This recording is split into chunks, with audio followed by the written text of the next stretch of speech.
Hey guys, welcome to day 2 of Retention Week, and today we're going to talk about the important one. We're going to talk about our 60-day retention plan. So when a new member joins, the first 60 days, the first couple of months can be really hard, right? CrossFitters beating their ass, they're not good at the techniques, they're just getting used to the community. So we need to do everything we can to identify those pain points and try and reverse engineer a solution. And this is how we do it. So we timeline out their first 60 days, and we're going to put a few markers along the way, right? Now we're going to look at the 2-week mark, right? So what is the main reason that someone might leave or cancel or stop coming in or drop off or whatever at the 2-week mark? Now there's a million different reasons. I'm just going to go with the most common ones, right? And the most common one is soreness, right? They're sore as hell. So we need to reverse engineer. How do we deal with this? How do we make this a non-issue? Now, we can't remove the soreness, right? It's just part of what we do. It's part of the adaptation process. But what we can do is we can mitigate it, right? By helping them out, making sure that we're giving them mobility exercises, making sure that we're scaling properly, that we're doing our job as a coach. And we can set the expectations. So we can make sure that they know the soreness is coming. The soreness, the worst part is if they don't know it's coming, and all of a sudden they can't walk upstairs, they can't go to work, they can't, pick up the kids. So if we let them know at the end of the intro, at the end of every one of the elements or on-ramps courses, at every one of those points, hey guys, you're gonna be super sore, don't stress, it's just part of the adaptation process, it'll get better. If you're too sore, make sure you come in and see me. We need to set those expectations, right? So set the expectations and mitigate it as best you can with good programming, good training, good coaching. Then we need to be proactive, right? This is why it's called active retention. If I know that they're going to feel this, they're not necessarily going to tell me that they're feeling this, so I need to get in touch with them. So at the 2-week mark, I'm going to pull them aside at the end of class, I'm going to give them a call and say, hey, it's 2 weeks in, congrats for sticking around for 2 weeks, you're probably feeling a bit sore, yeah? And we need to be the ones that say it. Don't let them say, I'm feeling sore, and we say, oh, that's normal. We need to say, you're probably feeling a bit sore, yeah? They go, yeah, I am, my legs, my back. You go, cool, that's normal. Look, if you like, come on in, I'll take you through some mobility. Or, how much water you're drinking, or are you supplementing, or whatever your solution is to it. The whole point of this first 60 days is to care, to just care and care and care overtly, and in a systematized way so no one falls down the cracks, right? So that's the 2-week mark. Let's call the next one the 4-week mark. Whoops, sorry for my terrible writing. At the 4-week mark, there's so many different things that can go on, right? Maybe they're not integrating into the community as well. They're still a little bit introverted, a little bit awkward. Maybe there's a technique that's kind of getting them down, especially if they've been doing gym for a while and they feel like they're good at doing gym. And then they come in here and we're doing high technique movements like snatches and muscle ups. They can kind of feel a bit silly. We don't want them to feel silly. They might be feeling a lack of mobility or soreness. There's a million things that could be wrong. So my approach here is just to ask, are you okay, right? Are you okay? So we give them a call or pull them aside at the end of class again, and we say, hey, you've finished your first month. Congrats. A lot of people don't make it through the first month, so good on you. How's everything going? How can I help? Are you okay?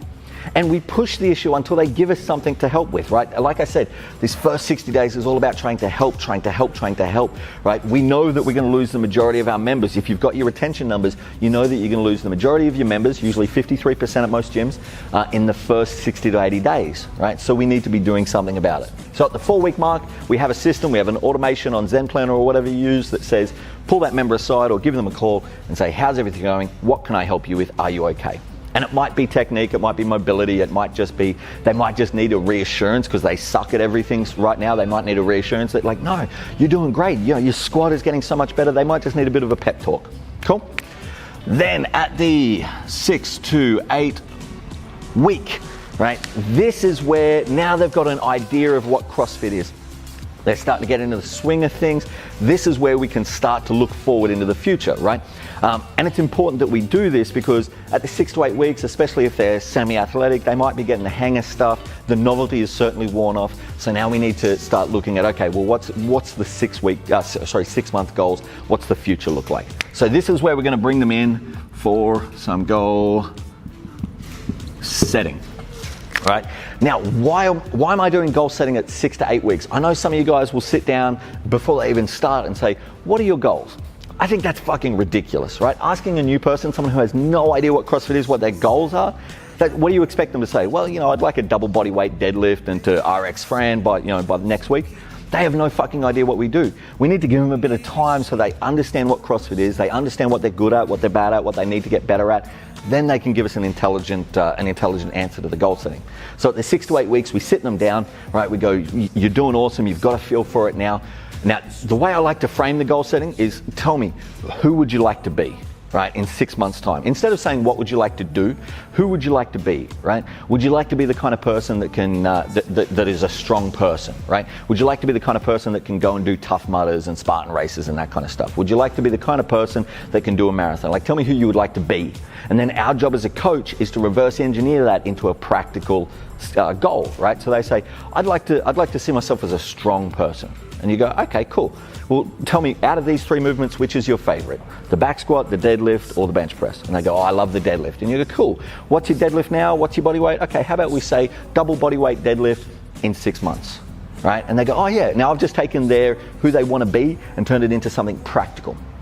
Another point on this first goal setting session is you need to set hyper realistic, hyper achievable goals, right? For this first one, I want them to smash, if you're setting 4 goals, I want them to smash all 4 goals, and I want them to do it in 4 months instead of 6 months, right? We really need to pep them up. They need these early wins early on in their CrossFit career. The next time you do goal setting in 6 months' time, you can make it a little bit trickier, but for now, it needs to be hyper realistic and hyper achievable. And so that's the goal setting, right? Help them decide a practical way to become the person that they want to be, right? Now, if you sit down at 2 weeks and you work out how do I reduce soreness and how do I manage the expectations of soreness, and how do I then, offer to help and they can come in, I'll take them through mobility. If at the 4-week mark, you just offer your help, ask them, how's everything going? Are you okay? Is there anything I can help with? At the 6 to 8 week mark, you sit down and you set goals and you get them focused on the future. I promise you, your retention will be a lot better. And the great thing is, all of this shit, it's free, right? It's not costing you anything. There's no fucking reason for you not to do that. It's just systems, it's just effort, it's just showing that you care, right? And it's showing that you care in a premium way. These aren't automated emails, by the way. I know a lot of you guys are getting pumped about automated emails. I used to, but it's 2017 and you're charging $200 a month. You need to be premium, right? You're charging a premium price, so we're gonna act like it. So every one of these is going to be a personal contact point with the member. So that is my 60-day new member retention plan. If you implement nothing else that I ever tell you to, at least implement this, because it's hard work and it costs money to get new members through the door, but it's free and fairly damn easy to keep members with a good retention plan. So as always, if you've got any questions, pop them in the comments below. This whole week is about retention. Tomorrow we're going to look at reactive retention. I'll see you then.